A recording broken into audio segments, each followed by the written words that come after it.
Hello, everyone. Welcome to Very Dorm nice. How much? Room History. Woo! Today, we're going to be talking about some history in our dorm room. What? Who would have And thought? doing this a lot today.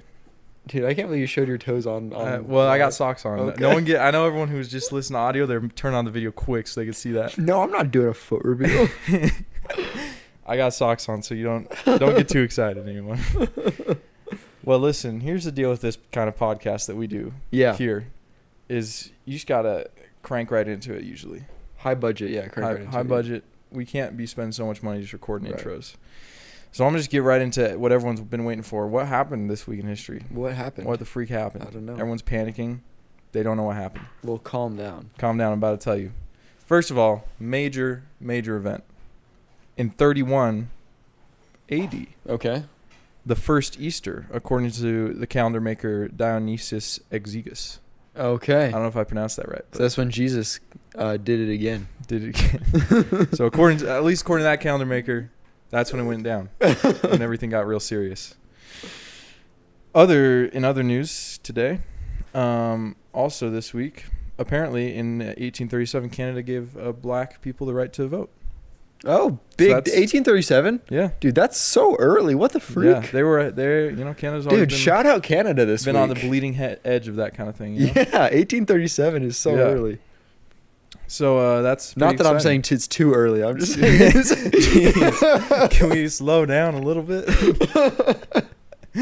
No, that's not what we're saying. No, but so yeah, that's what happened this week in history.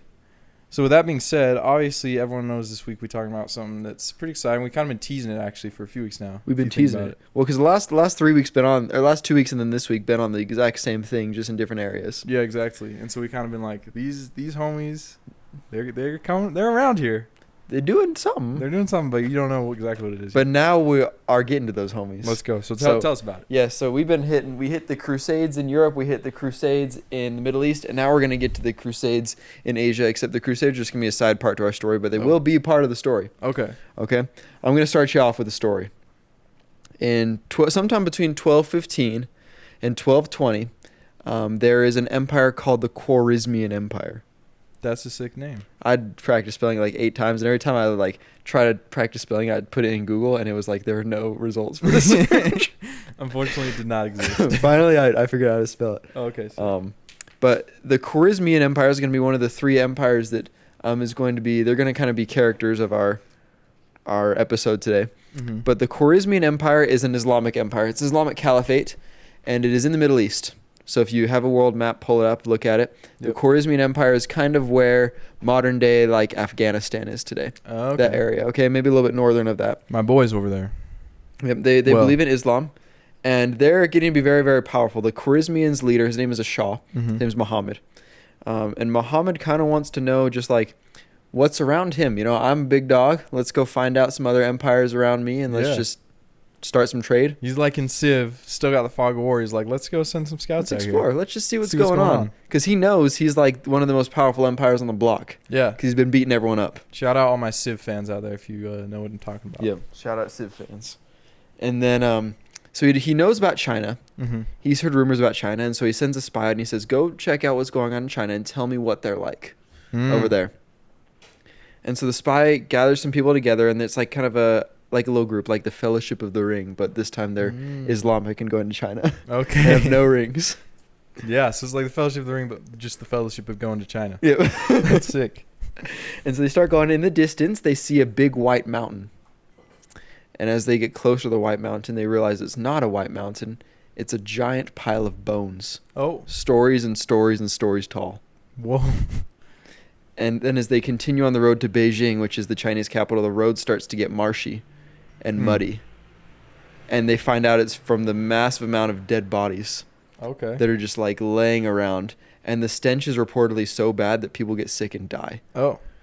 And so on this road to Beijing, these people are a little bit, there's an ominous air about what's going on. Finally, when they arrive at Beijing, Mm-hmm. they find the city completely decimated. Oh.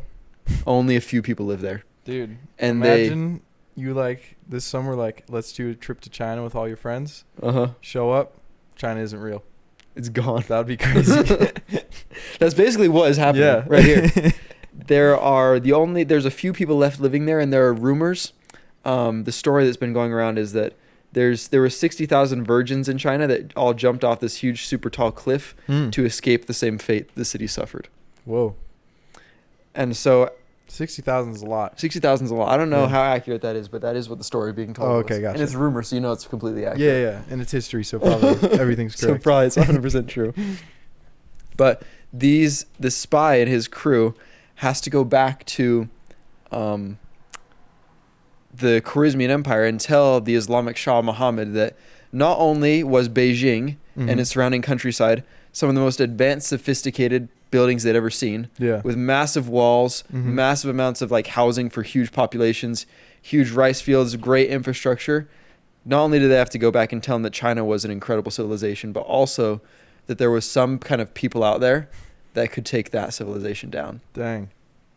Can you imagine what their report must have been like? That's when life becomes like a horror game. Yeah. Like there's something out there it's fixing to kill us. Yeah, we don't know what it is. It's kind of like feels a little bit. You ever seen A Quiet Place? Yeah. Kind of what it feels like. Kind of like that. Or it's almost like for them, because they don't know what the world looks like. They only kind of know they're part of it back in the day. It's almost like if we like discovered a planet that had been destroyed by some other alien race. And you just have the planet. You just know the planet. Like that's how what it'd be like for us. That's our equivalent. Freaky today. A little bit, right? That's a little scary. So I'm going to walk you through these. We're going to talk about these people that were able to take down China. And that was the other intro I had planned. I decided to trash it at the last minute, but the other intro I had planned, I was like, basically imagine the same situation you just had. Like imagine we're going far into space and there's crazy alien creatures, all that stuff. So basically, thanks for doing the intro. Oh, no problem, man. I'm good at, just tagging things on. But the area that the Khwarezmian Shah had to cover to get to China, so the land between them, is called the Eurasian Steppe. We've talked about this a little bit. Yeah. The Eurasian Steppe is like the ocean with the water taken out of it. Yeah. And it's as big as 2 Atlantic Oceans side by side. Sick. So massive. It's just like the Great Plains forever. Yeah. I think you told me once, just imagine Iowa, and it's just all Iowa. And forever. Just Iowa. Or Nebraska, like. And the weather conditions are crazy. Like sometimes during the summer, it's just blistering heat. And then during the winter, it's just snowstorms. And like you might have a mountain here or there. You might have a lake here or there. For the most part, it's just plains. But there's winds that could knock you off your horse at any moment. Whoa. And I'm doing a little foreshadowing because horses are the key component. Yes. Okay. Because if you want to cross something that big, you got to do a horse. Yeah, you got to. They didn't have cars. Right. That's for sure. So. But it's kind of crazy that like up until like the 1900s, like a horse is just as fast as someone could go. Yeah. You can't go faster than that. No, it's true. I read a book one time from like back in the day. Back in the day. Like way back in, like written in the 1700s or 1800s, whenever we first got like some like little automobiles, that they were making, like super rich people had. And like the guy was like, yeah, we were going 20 all the way from here to here. Wow. I'm not sure if humans were designed to go that fast. It's like, we're going 20. Calm down. These people that lived there, they were a bunch of confederation of just nomads and tribes and all sorts of things like that. There was no cities because the weather wasn't they literally had to make their clothes out of the only animals that were around, which were horses and field mice. And you had to ride the horses, so you didn't want to make your clothes out of the horse. No. So you'd shoot the mice and shoot like hundreds of them and sew their skins together, and that's how you make your clothes. That was cool. So just like brutally poor, there's nothing out there. Yeah. The only way to get stuff is you go and raid people. So you go and raid other tribes, or you go and raid China. Like if you don't have anyone to raid, you just go raid China. Usually they have stuff there. But they've started to build a Great Wall, so it's a little more difficult to raid China. Okay. China, for thousands and thousands of years, their number one foreign policy is to stop these tribes from uniting. Because right now they can kind of like fight each other and stuff like that. But if they ever united, China would be in deep trouble. Okay. So, controversial take, but not dissimilar from what the U.S. does destabilizing other governments. Yeah, especially during the Cold War. Yeah. Things like that. Right. I don't know if it's to the same degree, but if you want an easy way to remember that's oversimplified, you could think of it that way, for sure. Okay, gotcha. Yeah. These armies were all mounted. Every single one of them was on a horse. Okay. And which is actually really crazy. And they don't have a supply train either. So their entire army moves at the speed of a horse. And so all the civilizations around them thought their armies were massive because they'd have an army like right here, and then the Chinese army would be here, and then they'd turn around the other way and start walking this way, and the horse army would go all the way over here, and they'd be like, no way, they have 2 armies? No, it's just the same army. Whoa, just the same army, but way faster than your Way army. faster than your army. Because you always move at the speed of your slowest guy. And if your slowest guy is on a horse, then you can go pretty fast. Yeah, exactly. You don't have like a massive bunch of wagons or whatever. carrying Exactly. Food. And they're all made up of expert bowmen. So these bows are 160-pound bows. Oh. And these Mongol, or these steppe people, we're not Mongols yet, but these steppe people, they're shooting 12 arrows a minute. Wow. I don't know. I was just thinking about myself. Like, I weigh 160 pounds. Like, how many times could I pull that bow back before I just couldn't do it anymore? Yeah, that's crazy. Like 4 times. If I remember correctly, recently, like paleontologists found that they had like thicker forearm bones. Oh, I Like, believe just from that. the wear, like the stress of it, they like grew. I totally believe that. Yeah. They, just you have to think of them as all like, and they were known to shoot birds out of the air Oh. with like arrows. Which I feel like if you've never shot a bow and arrow, you hear that and you think like, doesn't sound that hard. Yeah. If you've ever shot a bow and arrow, you're like, holy cow, I couldn't even hit a target that wasn't moving. Sorry, we got an Amber Alert real quick going on. Everyone be aware. Yeah, and also they were trained to shoot their bow at the precise second. So when a horse gallops, there's like a split second where all 4 of the horse's hoofs are off the ground. Yeah. It was the most stable then, so you have to shoot your arrow right when the horse's hoofs are off the ground. Holy All of crap. them. They That's just so like crazy. You learned how to ride a horse before you learned how to walk. Yeah. And I could go on and on and on about just like the crazy things they could do, but just think of like the best trick rider from the best circus you could ever think of. Yeah. And also like a brutal warrior, and then like tens of thousands of them. And it's like you got to think too, like no one could do this. No one can do that. No one today. Mm-mm. You couldn't find someone who can do that. No. It's crazy. So around the year, we don't know exactly, but around the year 1162, a child is born. And he comes out of his mother's womb clutching a blood clot the size of a knuckle bone. Oh, dang. And if that makes you squeamish, you should turn this episode off right now. This is about to get a lot worse than that. But that's foreshadowing about what's going to happen. This kid is given the name of one of his father's defeated rivals because he's in one of these steppe tribes. Okay. And so when you defeat another tribe, like you can give the name of that tribe's leader to your son. Whoa. That's kind of gangster. Kind of like as a power steal their move, name. right? That's sick. And so this kid is named Temujin. And Temujin is one of the greatest figures in all history. Okay. And if that name doesn't ring a bell for you, that's okay. Yeah. Because he's about to unite all the tribes. And when he unites all the tribes, he's going to get a different name that you might know. And that name is Genghis Khan. Yes. Okay. Everyone knows Genghis Khan. Genghis Khan or He's Genghis in the Khan. museum. Or Bill and Ted's Excellent Adventure. Yeah, He's all in that those. too. Famous guy. Yeah. Gets around. If you hear Genghis Khan or Chinggis Khan or Genghis Khan, all the same person.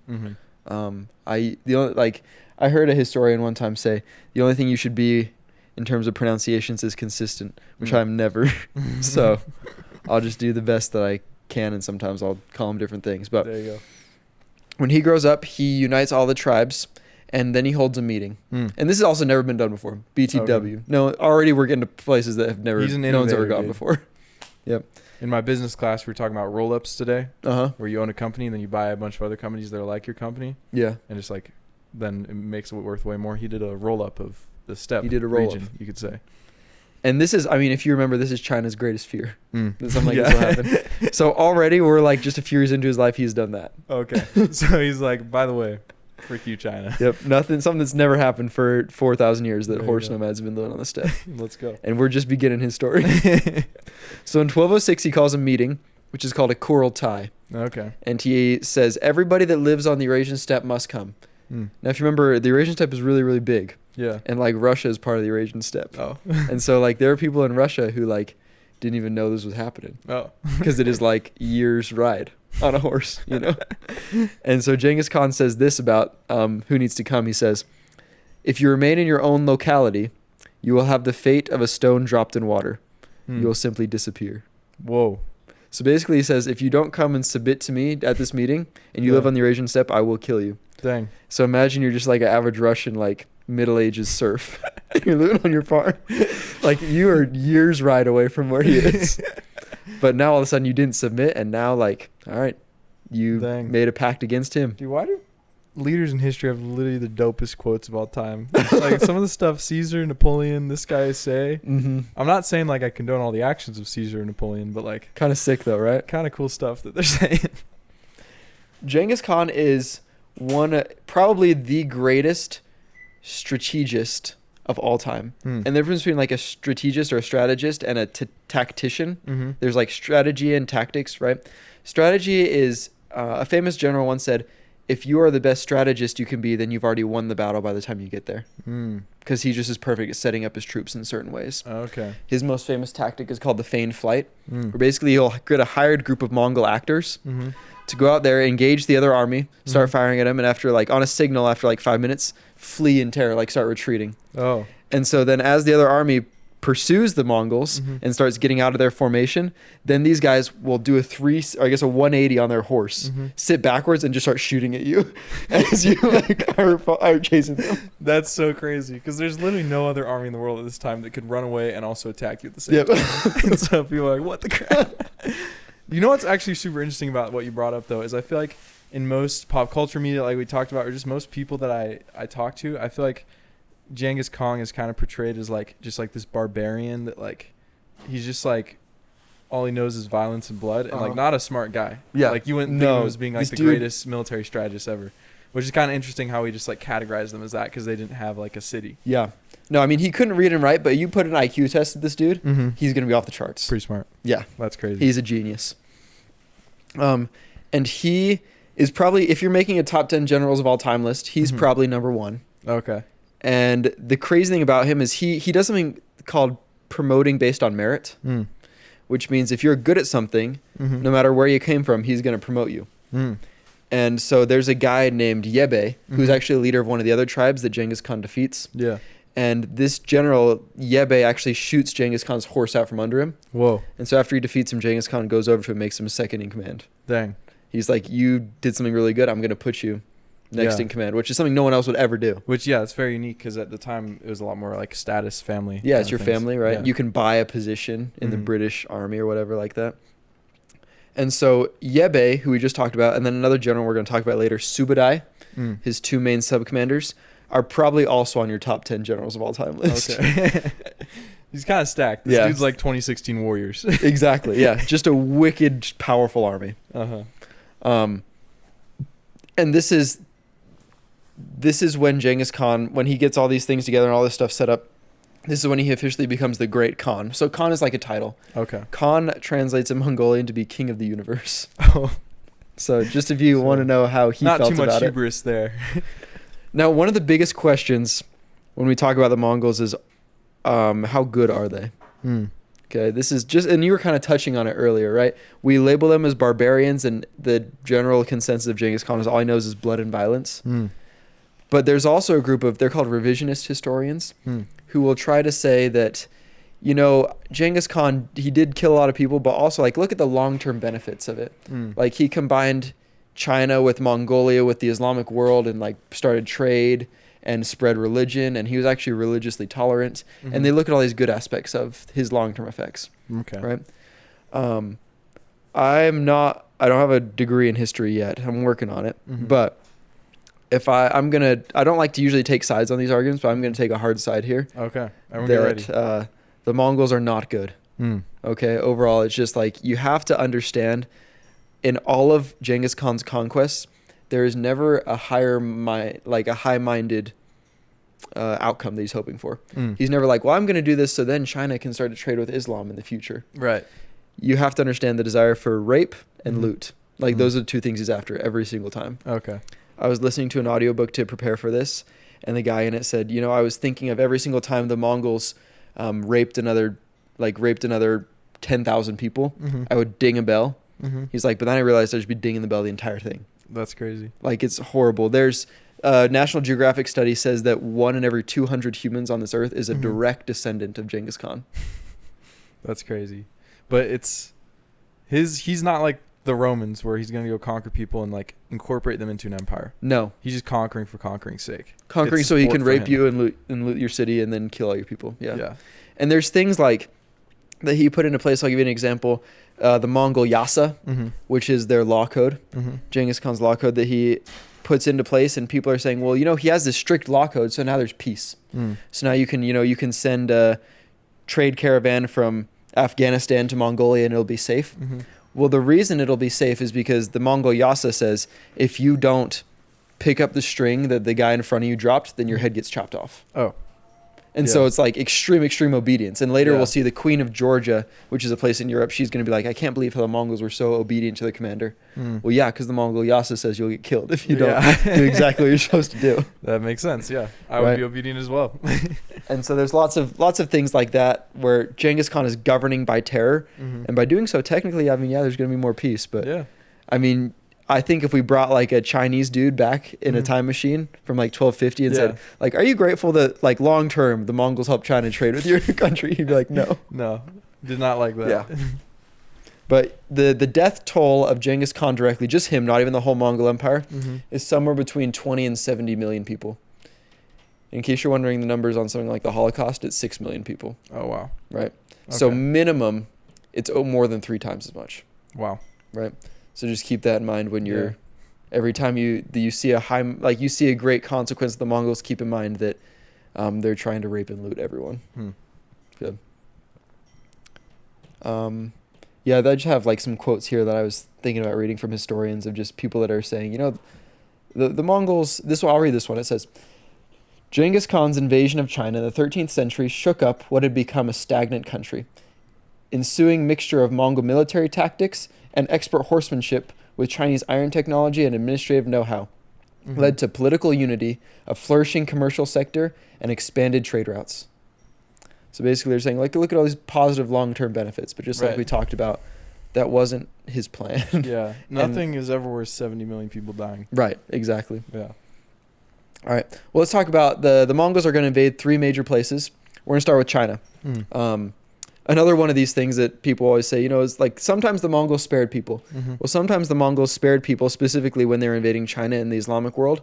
So when Genghis Khan went to attack a place with like a moat around it, all these people he spared, he would throw in there so that horses could ride over him.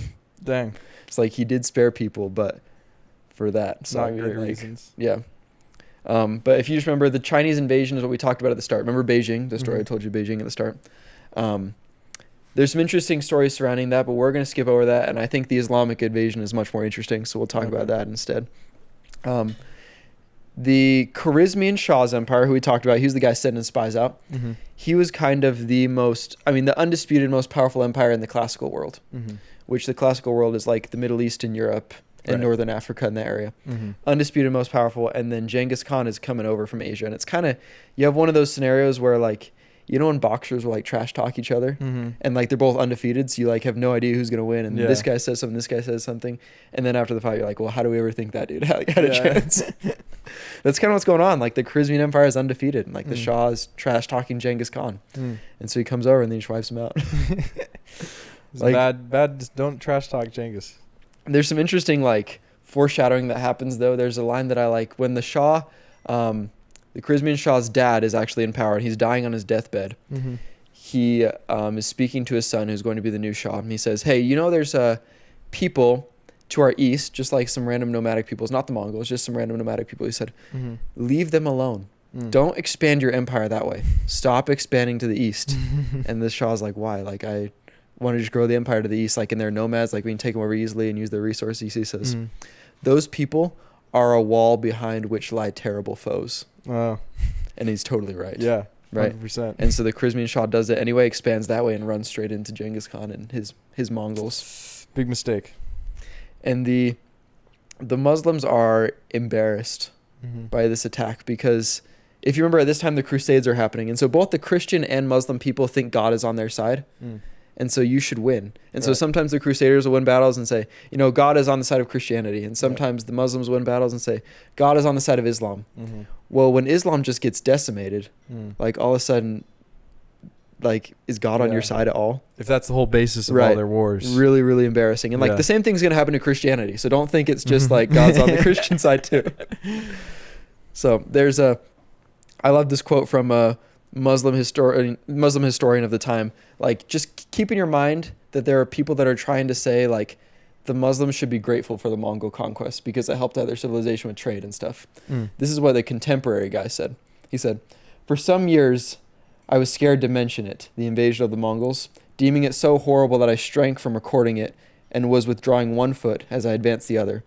To whom indeed can it be easy to write the announcement of the death blow of Islam and the Muslims?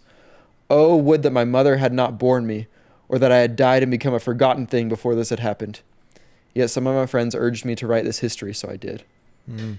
Just when you listen to him talk, you're like, there's no way that this guy was grateful for the Mongols invading him. Yeah. But there, I mean, endless Mongol cities raped, pillaged, looted. There's a classic deal that the Mongols will be like, if you surrender to us, then you can live, probably. Mm. And then as soon as they surrender the city and go out the gates, the Mongols will go to attack and kill all of them. Oh. Yeah. So pretty brutal stuff going on.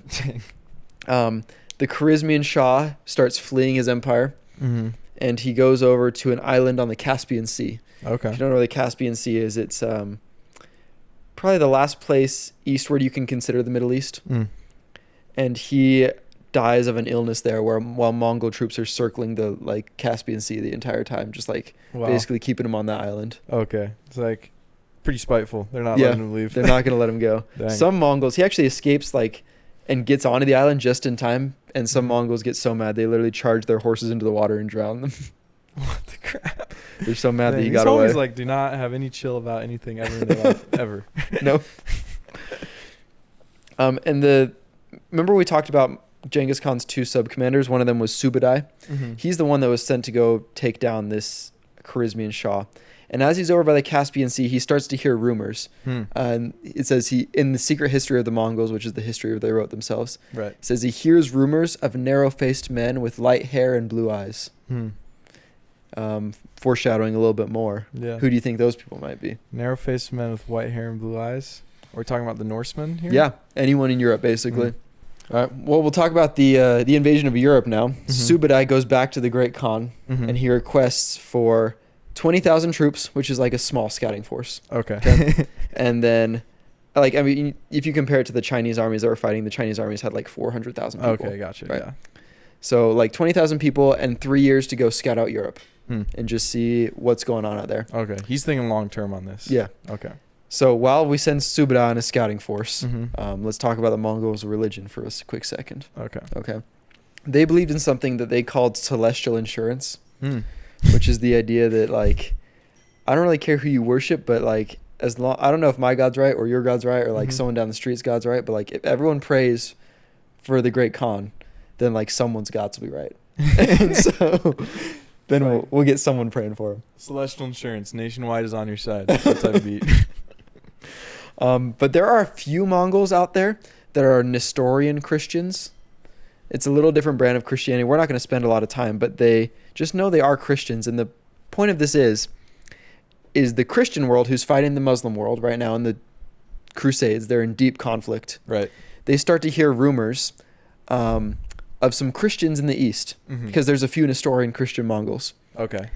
And so, you know, you play a game of telephone and the message gets messed up. Yeah. Eventually, once it gets all the way back to like Rome and like the center of Christianity, the rumor is that there is actually a Christian king out in the East named Prester John. Oh. And this is great news because that means the Muslims are caught in a pincer movement Mm. where the Christian Prester John is coming in from this way and the other Christians are coming in from this way. And the Seems to be Muslims are a gone. major communication issue that has happened here.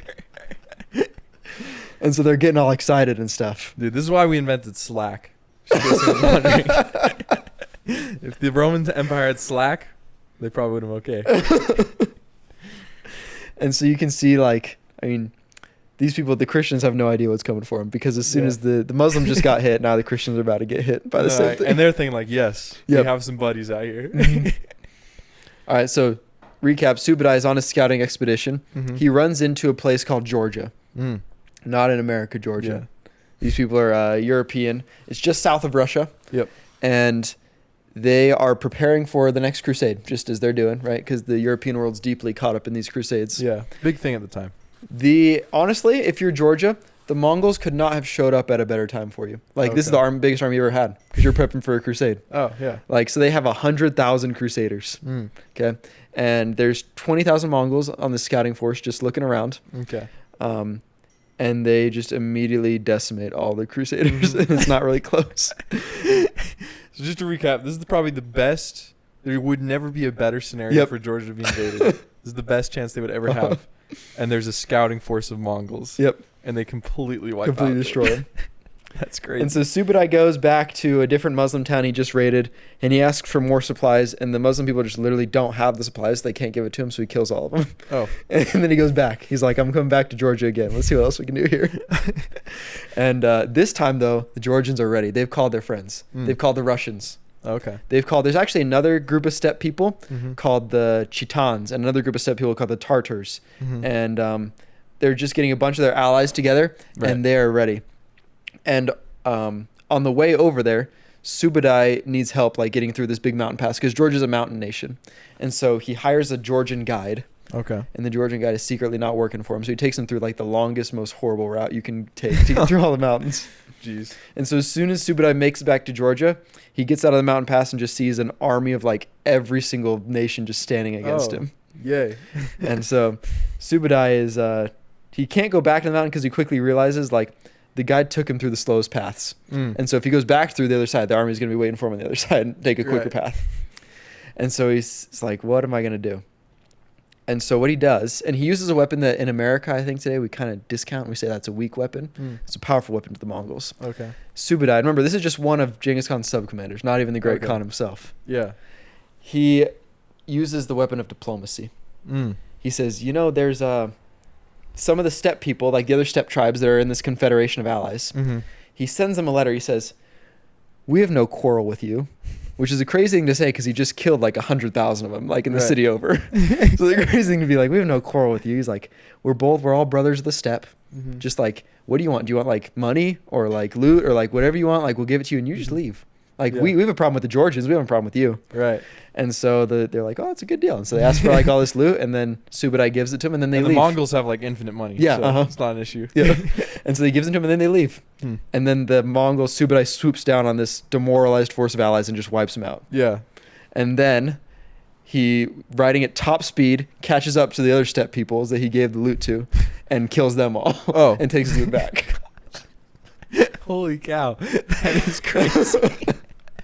Dang, he refused to take an L ever in his life. Just incredible stuff. Georgia is decimated by this. Mm-hmm. And the Pope says, hey, where's that army I was hoping for? And this is what the Queen of Georgia, her name is Rusudan, Mm-hmm. writes. She says, a savage people, hellish in aspect, and voracious as wolves in their hunger for spoils, as brave as lions, have invaded my country. The brave knighthood of Georgia has hunted them down, out of the country, killing 25,000 of the invaders. But alas, we are no longer in a position to take up the cross as we promised your holiness to do. Now, in case you're wondering, she said she killed 25 Mongols. She couldn't have because there weren't even 25,000 Mongols there at all. There was only 20,000 Yep. that went. And she probably didn't even kill that many because it did not slow Subadai down at all. He just kept No. going. Yeah. Just put on a good face. Yep. Instead of, it's better than saying, these 20,000 dudes wiped out my entire army and we killed maybe 3. Yeah. And so then they're like standing there at the precipice. There's even supposedly Mongol scouts seen in Germany and the Netherlands and France. Oh, really? Just like scouting out, seeing Dang, what they that's can kind do. of crazy, like crossover. Mhm. These guys were kind of over in those spaces. And but a lot of the people there are wondering like, are the Mongols going to take us over? Well, remember, it was just a scouting force. Mm. And you do what Genghis Khan says or else you get killed. Yeah. And so his job was just to scout. Subadai goes back. Yeah. And he reports to the Khan. And the Khan's ready to send another invasion force, but this is, unfortunately, he dies of old age. Or fortunately, I guess, he dies of old age. Fortunately for Europe and like the entirety of the rest of history. So this is in 1227. The Mongols can't even bring themselves to say he dies. They say he ascends to heaven. But Because after all, he is ruler of the universe right. in their language. We're just going to blow through some complicated names and stuff that I don't expect anyone to remember. But we're just going to skip through just a bunch of his successors. But the biggest difference you should know is that before, when steppe federations have been like kind of united, they immediately break apart as soon as the person that unites them dies. Okay. Like if you've heard of Attila the Hun, he united them, and then as soon as he died, it's just falling apart. Right. Genghis Khan didn't have this problem. Oh. He passed it on to his son, and it worked out great. Okay. And he passed it on to his son, and it kept working out really good. Oh, that's good. So, or not good, I mean. And now, well, I mean, you know it worked out because we're talking about the Mongols, and everyone knows there's a country called Mongolia. It's true. Yep. So you know it worked out for them. So his son Ogadai succeeds him. He conquers Hungary, Poland, and parts of northern Greece. Okay. Light work. Yep. So he's been working on that a little bit, but then he dies of alcoholism. Tough. So, and the tricky thing about the Mongol governing system is it's kind of like Optimus Prime. This is how it's like Optimus Prime, okay? It's like Optimus Prime, but the brain keeps getting switched in and out. So the Great Khan is like the brain of Optimus Prime, like this killer robot. But then as soon as like Genghis Khan dies, like it just switches off. Oh. And so you put Ogadai in there, and now it's back, Genghis Khan's son, and then he dies. Okay. And until you can elect a new Khan, like it just kind of shuts off. So every time this happens, there's no succession plan. So everyone has to come in. They have to do. Well, all usually this there's a succession. It comes through a vote. Okay. So there's a Kurultai, is what the Mongol meeting is called. And this is where Marco Polo goes to. He goes to one of the Kurultais. That's why you know him. Okay. If you cared about Marco Polo. Any Marco Polo fans out there? But in between Ogadai, who just died, Genghis Khan's son, and the next Khan, there's kind of a halt in the Mongol conquests, because even though there are like Mongol scouts literally in Greece and Poland, like ready to go just take over all of Europe, there's no great Khan, because every single like son of Genghis Khan is supposed to go to the meeting. Oh.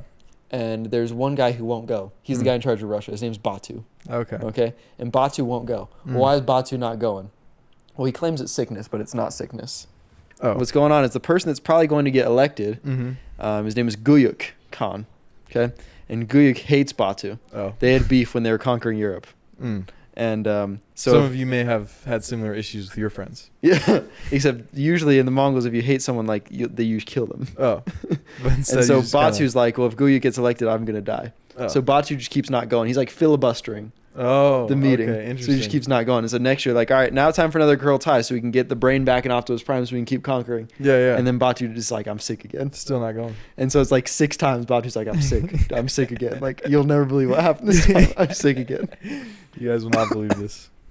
In the meantime, a woman, her name is like Torjini, I think, but she is ruling kind of in place.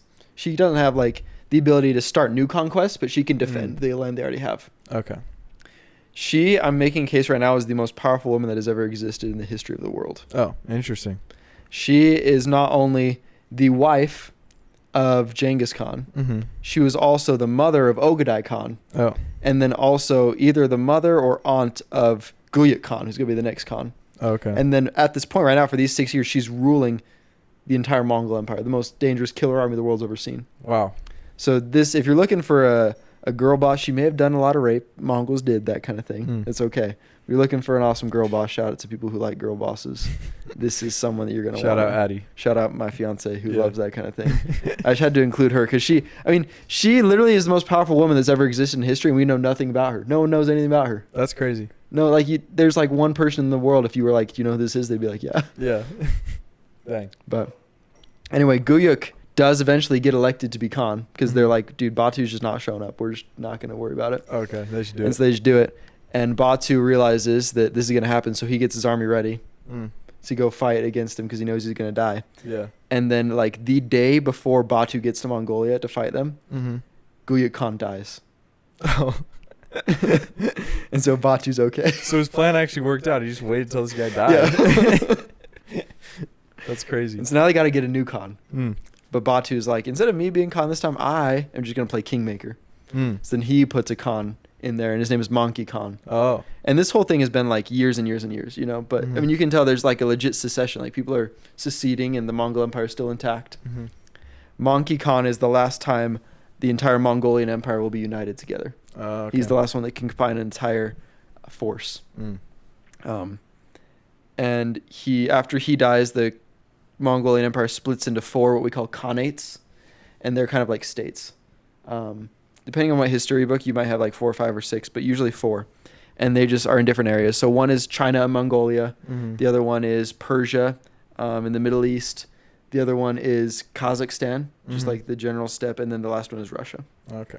And so they kind of get divided up, and these states like become their own territories. Right. So the last Khan we're going to talk about is let's see. So he's going to be the grandson, because he's the son of Genghis Khan's youngest son, Tului. So he's the grandson of Genghis Khan. His name's Kublai Khan. Okay. Kublai Khan, when all this split up happens, he's the one that's ruling over China. Okay. And because he's seen by his brothers Mhm. and his family members as like really, really soft. Oh. Like he would not be seen as soft today. Like, don't Yeah. get me wrong, but he's seen as a little bit soft, and he starts like assimilating to Chinese culture. Mm.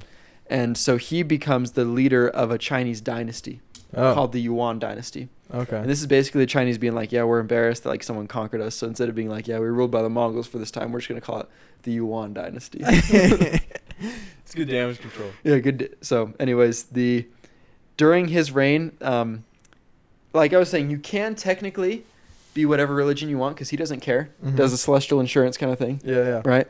And also trade is really, really good because it's very safe. Mm. Right.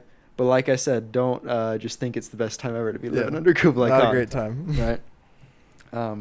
Okay. Well, that was all of Mongolia, and I'm just gonna hit some side countries that are, I don't want to say side countries. They're important in their own Yeah. right, but they're side pieces to our story. Okay. If that makes sense. The first one I'm gonna talk about is India.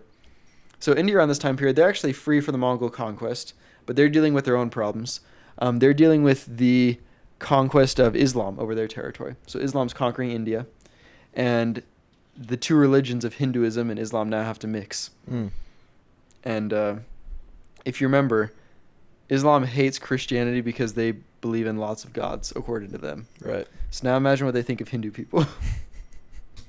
They hate them. There's lots of gods in Hinduism, Yeah. in case you're wondering. Also, if you ever seen like an Islamic woman dress, Mm. you can barely see any skin. Mm-hmm. You ever seen a Indian woman dress? Usually the pretty lighter dressed. Mm. They believed in sexual freedom over there in India. Okay. So there's just very conflicting views. Yeah. Right. That's what's going on in India at the time. So what they do is they create a new religion called Sikhism. Okay. So you can be Islamic and Hinduism. That's what the mix How is. convenient. And do you think it works? I've heard that there are Sikhs nowadays, so Yeah. maybe a little bit. It doesn't work. Well, Oh. I guess for 1.7% of India today it worked. Oh, okay, sick. So, but for the vast majority of India it doesn't work. Oh, okay, because the plan was everyone in India will do Plan was this whole everyone thing. will do that. Yep. Everyone did not do it. Mm-hmm. Previous to the Mongol conquest, we're going to back up a little bit to the Tang dynasty of China. This is before the Mongols go and attack. Mm-hmm.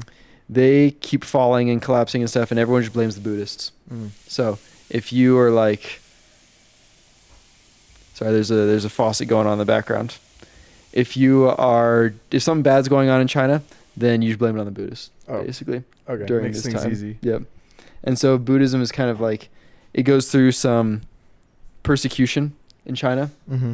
And so what they do is they create a new thing too, just like India created Sikhism. They're like, let's mix Confucianism with Buddhism. Oh, But this time actually because works. why not? This time it works. Mm-hmm. It's called Neo-Confucianism. Mm. So this time you can be like, yeah, it's actually from China and we made it up, even though it's not. It's just Buddhism in China and Confucianism mixed. And then I'll talk about one more homie. After the Yuan dynasty, we get the Ming dynasty. So that's after the Mongols have left and it's all dispersed after a long time. We get the Ming dynasty. One important guy in the Ming dynasty, his name is Zheng He. Mm. Zheng He is a maritime explorer. Mm-hmm. And what you gotta know, he just sails big ships, man. Mm. Sails them all around the world. Basically, China wants to prove they're the most powerful country at this time. Mm-hmm. And so he gets on these ships and he just sails them around the world and be like, hey, look, my ships are way bigger than your ships. So if you have some extra time, Dude, take a peek at the size of his ships compared to Columbus's ships, and it's pretty crazy. I love any person in history who just goes around flexing what they got to everyone. Yeah. It's cool. That's a cool kind of Shout out tour Mansa to do. Musa. Shout out Mansa Musa. Did his I'm Rich tour. Yep. I would have gone if I was living back then. All right, final fact of the day for you. Chinese culture spreads to Korea and Japan, and they're like, let's copy everything that you do, basically. Yeah. And so they'd be copying everything, except foot binding. You ever heard of that? They don't copy that because that's Thank gross. goodness. Yeah, thank Yeah. goodness they didn't do that. But there's all the information for you today. There. So hopefully you remember all that. Yeah. And Good I had a fun stuff. time telling it. Yeah. Mongols, crazy people. Crazy people indeed. Yeah. Well, thank you for tuning in to another episode of Dorm Room. I History. can't be included because I have no Yeah, socks don't put on. your feet up. Okay. You have socks on. We're grateful for you to listen that you listened. You ever had a dream that you could? Anyway, that's pretty much all we got. Yep. I was listening to a song today. It was like bam, bam, bam, bam, bam, bam, bam, bam, bam, bam, bam, bam, bam, bam, bam. That's pretty much how it went. Good.